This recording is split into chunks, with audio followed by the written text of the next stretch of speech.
Welcome to Biz Wire. I'm Joseph Nordstrom in Beijing. The Washington Post wrote that it has been open season against foreign companies in China this year, with one attack from the government or state-run media followed by another.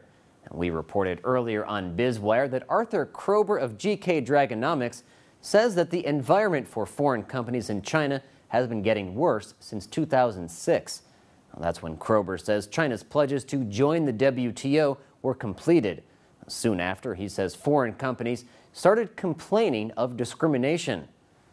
One recent example is that of British pharmaceutical giant GlaxoSmithKline, who was the target of an investigation into bribery in the medical sector that is riddled with corruption. If the allegations are true, GSK should be punished, but shouldn't be the only one. Tom Mitchell in the Financial Times says some executives complain that foreign groups appear to be the focus of especially heavy scrutiny under China's new leadership. Mitchell wrote last week that those suspicions were reinforced when China's powerful economic planner, the National Development and Reform Commission, fined 6 baby formula manufacturers $110 million for anti-competitive pricing policies.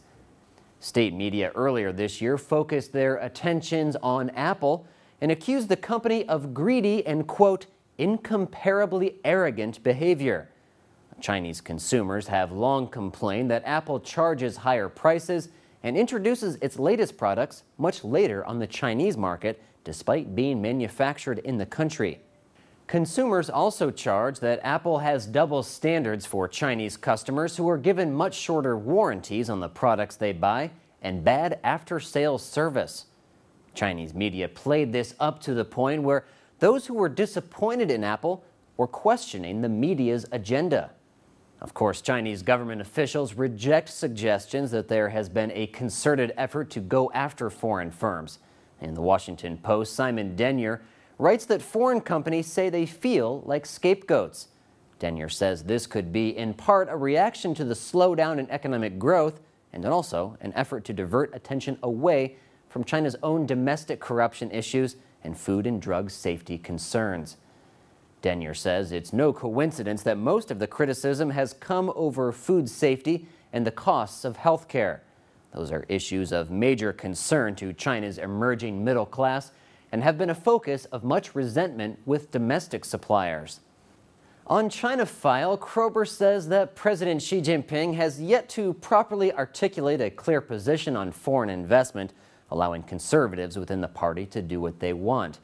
Denyer writes that optimists, though, argue that by targeting foreign firms, Xi's government is actually clearing the way and gathering support in anticipation of economic reforms.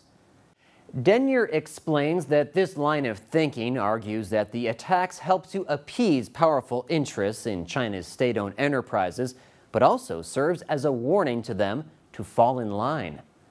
At least 70% of American companies in China report rising revenue here, and a near majority report higher operating margins in China than global averages.